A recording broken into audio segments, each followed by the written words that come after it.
नमस्कार विद्यार्थी मित्रांनो, लिओनार्दो दा विंची या स्थूल वाचनाच्या पाठात पुन्हा एकदा तुमचे स्वागत। आज आपण बालभारती पाठ्यपुस्तकातील धडा क्रमांक 10वा अभ्यासणार आहोत। या पाठाचा हा सेशन क्रमांक 3 आहे। या भागामध्ये आपण पाठाचा उर्वरित परिच्छेद अभ्यासणार आहोत आणि त्यानंतर आपण या पाठाखालील स्वाध्याय पाहणार आहोत। चला तर आपण सुरुवातीला या पाठातील परिच्छेद पाहून घेऊया, शिकून घेऊया। लेखक अच्युत गोडबोले लिओनार्दोचं वर्णन करताना म्हणतात की लिओनार्दो दा विंची कोण होता? तो एकाच वेळी चित्रकार, शिल्पकार, वास्तुशास्त्रज्ञ, शरीरशास्त्रज्ञ, गणिती, वैज्ञानिक, संशोधक, लष्करी अभियंता, साहित्यिक, संगीतकार, नेपथ्यकार, लेखक, तंत्रज्ञ आणि तत्वज्ञ या सगळ्या भूमिका निभावणारा कलावंत होता। तर इथे बघा आपल्याला त्यांच्या अष्टपैलू व्यक्तिमत्वाबद्दल लेखकाने माहिती सांगितलेली आहे की लिओनार्दो हा कलावंत होता आणि त्याच्यामध्ये हा एकमेव असा व्यक्ती आहे की त्याच्यामध्ये अनेक विविध कला गुण संपन्न असा हा व्यक्ती होता। तो एकेवेळी चित्रकार होता, शिल्पकार होता, मूर्तिकार, शिल्पकार म्हणजे मूर्तिकार, वास्तुशास्त्रज्ञ म्हणजे आता आपण बघतो की भूमीबद्दल वगैरे सगळे शास्त्रानुसार अभ्यास करणे, शरीरशास्त्रज्ञ, नंतर गणिती पण होते ते, गणित तज्ञ, वैज्ञानिक पण होते ते, संशोधक, लष्करी अभियंता, साहित्यिक, संगीतकार की आपण पाहिलं होतं की त्यांना छानपैकी त्यांचा सुरेल आवाज होता आणि त्यामुळे त्यांना फार आवडायचं गीत गायला वगैरे, संगीत वगैरे गायला। नेपथ्यकार म्हणजे रंगभूमीच्या पाठीमागे नाटक सुरू असताना जे एक विशिष्ट प्रकारचं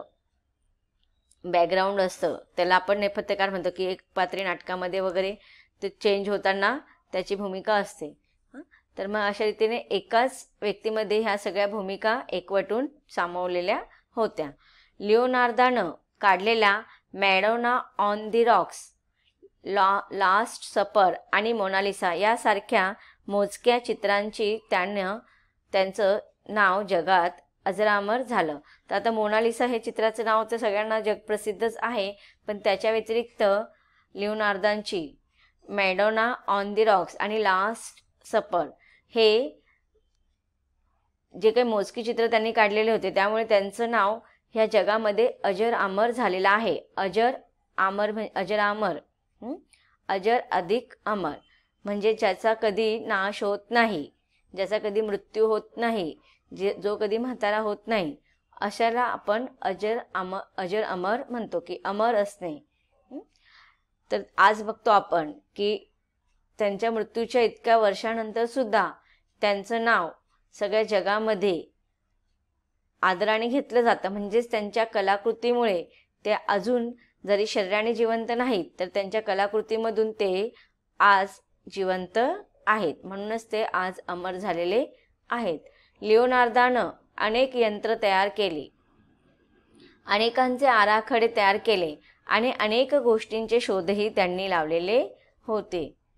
आज आपण जी हेलिकॉप्टर्स बघतो तशाच हेलिकॉप्टर्सची लिओनार्दोंच्या नोंदवह्यात अनेक रेखाटनं आणि गणित बघायला मिळतात। मग बघा आज एक आपण हेलिकॉप्टर वगैरे पाहतो तर त्यांची सुरुवातीला हेलिकॉप्टर बनायच्या आधीच त्यांनी काय केलेलं होतं, त्यांच्या नोंदवह्यांमध्ये त्याचं आकृती काढून ठेवणे, रेखाटन करणे, जसं आपण चित्राचं एक काय करतो आराखडा बनवतो की नाही, तसंच हेलिकॉप्टरचे आराखडे त्यांनी त्यांच्या नोंदवह्यामध्ये बनवून ठेवलेले होते आणि गणितही त्यांनी त्याबद्दल तयार करून ठेवलेले होते। सूत्र वगैरे असतात की नाही, एखादी गोष्ट तयार करत असताना सूत्रानुसार ती जावं लागतं। आता याआधी आपण सुद्धा पाहिलेलं होतं पाठाच्या परिच्छेदामध्ये की त्यांना त्या प्रत्येक गोष्टीची नोंद, एखादी गोष्ट करण्याआधी ते काय करायचे पूर्ण त्याचा अभ्यास करून घ्यायचा आणि नंतर मग ते जो काय त्यांनी अभ्यास केलेला असायचा ते त्यांच्या नोंदवहीमध्ये नोंदवून ठेवायचे। तर त्या आज आपल्याला पाहायला मिळतात। सायकल अस्तित्वात येण्यापूर्वीच 300 वर्ष आधीच लिओनार्दोनं सायकलचा आराखडा तयार करून ठेवला होता। लिओनार्दोच्या नोंदवह्यांचा अभ्यास करून त्यातली तंत्र समजून घेण्याचे अभ्यासकांचे प्रयत्न आजही चालू आहेत। तर बघा इथे त्यांनी त्या नोंदवह्यांमध्ये जे काही त्यांनी त्यांचे अनुभव लिहून ठेवलेले होते त्याचा अभ्यास आज सुद्धा आधुनिक आणि वैज्ञानिक युगामध्ये तंत्र समजून घेण्यासाठी बरेच अभ्यासक ह्या वयांमधील त्यांच्या नोंद वयांमधील बऱ्याचशा गोष्टींचा अभ्यास करत आहेत. आता बघा इथे आपल्याला लेखकाने त्यांच्यातील हे जे काही गोष्टी होत्या की त्यांनी नोंद वयांमध्ये, आता आपल्याला हे सगळी माहिती कशामुळे मिळते की त्यांच्या त्या काळातील नोंदवह्या अजून सुद्धा अस्तित्वात आहेत. जरी त्या शरीराने जिवंत नसतील परंतु त्यांनी जे काही टिपणे काढून ठेवलेले होते ते नोंदवह्यांमध्ये त्यांनी लिहिलेले आहेत. आणि ह्या नोंदवह्यांच्या आधारावरतीच आपण त्यांनी लावलेले हे शोध, त्यांनी केलेले हे आराखडे, त्यांनी केलेले हे रेखाटनं, त्यांनी केलेली गणितं, हे आजचे अभ्यासक सुद्धा आज त्याचा उपयोग त्यांना होत आहेत. आपल्या आयुष्याच्या अंतापर्यंत लिओनार्दानं वेगवेगळ्या विषयांवर टिपणं करून ठेवली. टिपणं करून ठेवणे म्हणजे नोंदी करून ठेवणं, की बघा आज सुद्धा तुम्ही लोक सुद्धा अभ्यास करत असताना नोट्स वगैरे बनवतात की नाही, मग ते नोट्सचा उपयोग तुम्हाला परीक्षेच्या वेळेस होतो. तसंच मग लिओनार्दाने सुद्धा त्यांच्या आयुष्याच्या शेवटपर्यंत अशी बरेच विषयांवरती छोट्या छोट्या नोंदी तयार करून ठेवलेल्या होत्या. त्यामध्ये बघा त्यांनी प्रकाश विज्ञान, आवाज विज्ञान, मेकॅनिक्स, हायड्रोलिक्स उड्डाण, खगोलशास्त्र, शस्त्रविज्ञान आणि शरीरविज्ञान यांच्याविषयीचं संशोधन करून विचार आणि इतर माहितीही त्यांना टिपली होती. आता बघा तुम्ही प्रकाश विज्ञान, आवाज विज्ञान हे तुम्हाला विज्ञानामध्ये तर मला वाटतं 7वी 8वीला हे धडेच आहेत. तर ह्या सगळ्यांची इत्थंभूत माहिती आपल्याला त्यांच्या त्या नोंदवह्यांमध्ये पाहायला मिळतं. 3,500 पानं होतील अशा त्याच्या 19 वह्या आजही उपलब्ध आहेत. तर बघा त्यांनी आज जे काही वेगवेगळ्या क्षेत्रातील अभ्यासक त्यांनी लिहून ठेवलेल्या ज्या नोंदवह्यांचा अभ्यास करत आहेत त्याच्या आधारावरती त्यांनी बऱ्याचशा गोष्टी शोधून काढण्यासाठी, नवीन नवीन तंत्रज्ञान शोधून काढण्यासाठी अशा ज्या काही टिप्पण वह्यांमधल्या किंवा नोंद वह्यांमधला उपयोग आजच्या अभ्यासकांना नक्कीच झालेला आहे. मग इथे लेखक आपल्याला सांगतात की जवळजवळ 3,500 पानं असलेली त्यांच्या अशा 19 वह्या आजसुद्धा आपल्याला पाहायला मिळतात. पुढे लेखक सांगत आहेत की 2 मे 1519 या दिवशी वयाच्या 67व्या वर्षी कला आणि विज्ञान या दोन्हीही शाखांत संचार करणाऱ्या लिओनार्दाने या जगाचा कायमचा निरोप घेतला. म्हणजे तिथे लेखक आपल्याला सांगत आहे की त्यांचा मृत्यू कधी झाला, तर विज्ञान आणि कला या क्षेत्रामध्ये संचार करणाऱ्या लिओनार्दा यांचा मृत्यू 2 मे 1519 या दिवशी झाला. आपली चित्र, शिल्प, आपण बांधलेल्या इमारती, पूल तसंच आपलं संशोधन हे सारं जगासाठी. लेखक पुढे आपल्याला सांगत आहेत की आपली चित्र, शिल्प, आपण बांधलेली इमारती, पूल तसंच आपलं संशोधन हे सारं जगासाठी तो आपल्या मागे ठेवून गेला. तर बघा आज आपण जेव्हा एखादी इमारत बांधायची असेल किंवा पूल बांधायचा असेल तर त्याचा अगोदर आराखडा तयार केला जातो. आणि तो आराखडा कसा तयार करायचा, त्याच्यासाठी कोणत्या कोणत्या गोष्टींचा अभ्यास केला पाहिजे, ह्या इत्थंभूत गोष्टींचं जर आजही आपण पाहतो की लिओनार्दाने जे काही चित्र आणि शिल्प, कला ह्या क्षेत्रामध्ये जे काही कार्य त्यांनी केलेलं आहे तर त्यांच्या नोंदवह्यांमध्ये हे सगळे टिपणं किंवा नोंदीचा उपयोग आजसुद्धा संशोधन करणारे जे संशोधक आहेत. आता आपण बघतो की आपल्या शहरांमध्ये वेगवेगळ्या विकास योजना येत आहेत की पूल बांधले जातात, त्याचे आराखडे तयार केले जातात. मग हे सगळं आज वैज्ञानिक युगामध्ये जवळजवळ त्या काळामध्ये 14व्या 15व्या शतकामध्ये जन्मलेल्या त्या लिओनार्दा यांनी त्या काळामध्ये ती टिपणं लिहून ठेवलेली होती किंवा त्या नोंदी केलेल्या होत्या. मग त्यांनी जे काही अभ्यास त्या काळामध्ये केला होता त्याचा उपयोग आजसुद्धा आपल्याला नक्कीच या जगासाठी होत आहे. म्हणून लेखक सांगत आहेत की हे सारं जगासाठी तो आपल्या मागे ठेवून गेला. तर अशा रीतीने आपण या पाठामध्ये लिओनार्दा यांचा परिचय जाणून घेतलेला आहे. आता आपण या पाठाचा स्वाध्याय पाहूया. विद्यार्थी मित्रांनो, आता आपण या पाठाखालील स्वाध्याय अभ्यासूया. प्रश्न क्रमांक 1, फरक स्पष्ट करा. लिओनार्दा यांनी वर्णिलेले चित्रकला आणि शिल्पकला यातील फरक आपल्याला सांगायचा आहे. चित्रकला आणि शिल्पकला. आता सुरुवातीला आपण चित्रकलेमधील पहिला मुद्दा पाहूया. चित्रकला यांत्रिक नसून विचाराला चालना देणारी असते. शिल्पकला पहिला मुद्दा आहे. शिल्पकला यांत्रिक असून मेंदूला कमी ताण देणारी असते. चित्रकलेमधील दुसरा मुद्दा पाहूया. चित्रकार चित्रातल्या जागा हव्या असलेल्या गोष्टींनी भरत असतो. शिल्पकलेमधील दुसरा मुद्दा पाहूया. शिल्पकार दगडातला नको असलेला भाग काढत असतो. पुढचा प्रश्न आहे प्रश्न क्रमांक 2, तुमच्या शब्दात स्पष्ट करा. आजही लोक लिओनार्दा यांच्या नोंदवह्यांचा अभ्यास करतात. या विधानामागील कारण. उत्तर पाहूया. लिओनार्दा यांनी नोंदवह्यांमध्ये अनेक विषयांच्या गोष्टींची नोंद केली होती. आज आपण जी हेलिकॉप्टर्स बघतो तशाच हेलिकॉप्टरची लिओनार्दा यांनी त्यांच्या नोंदवह्यात अनेक रेखाटन आणि गणित बघायला मिळतात. सायकल अस्तित्वात येण्यापूर्वी 300 वर्ष आधीच लिओनार्दा यांनी सायकलचा आराखडा तयार करून ठेवला होता.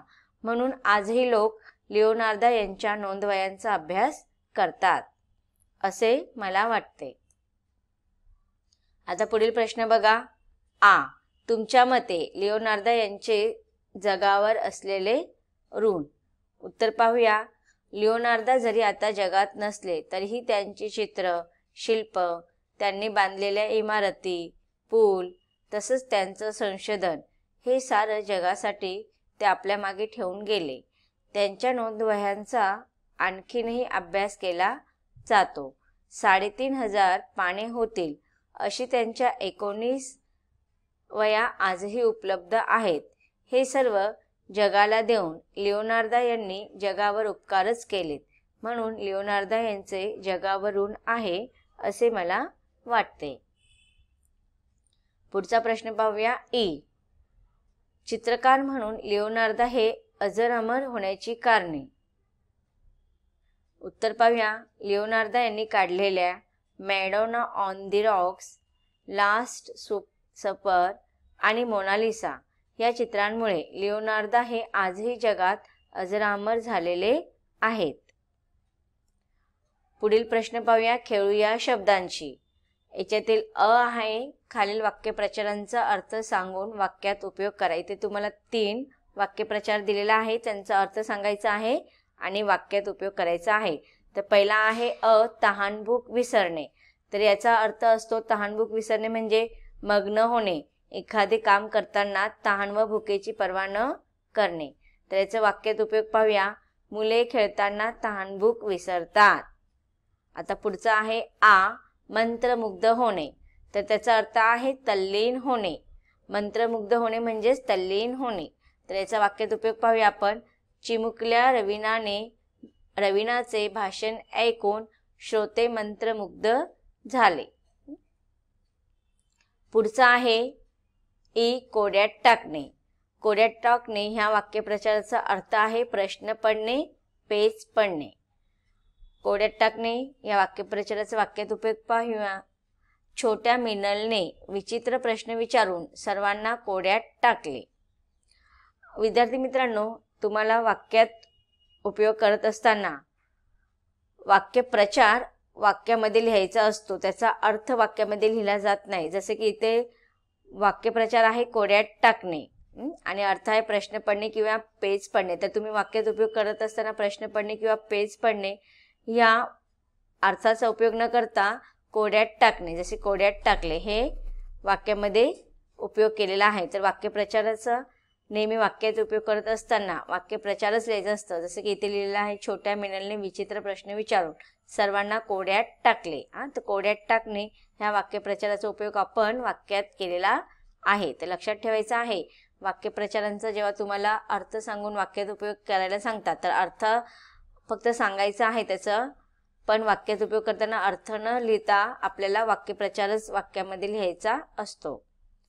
पुढचा प्रश्न आहे खेळूया शब्दांची मधील खालील तक्त्यात दिलेल्या विरामचिन्हांची नावे लिहायचं आणि त्यांचा वापर करून वाक्य तयार करायचं आहे.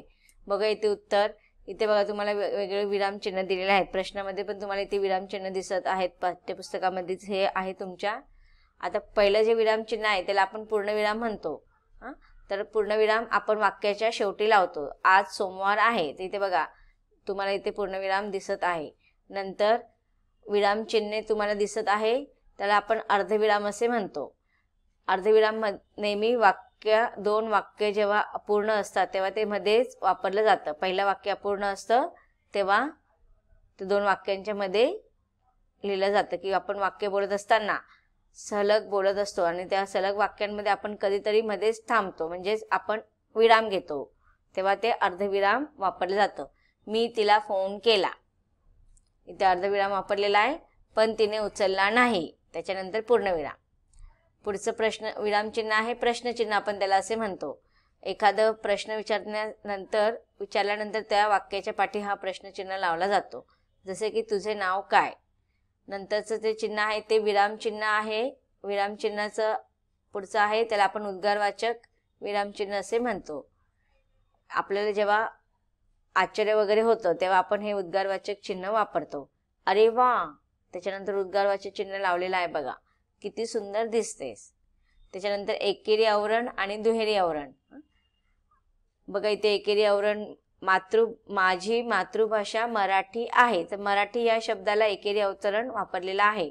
आणि दुहेरी अवतरण जेव्हा आपण एखाद्या संवाद बोलत असतो, 2 किंवा 3 व्यक्तींमध्ये जो संवाद होत असतो त्या संवादांमध्ये जे संवाद असतात त्याला आपण दुहेरी अवतरण चिन्ह लावतो.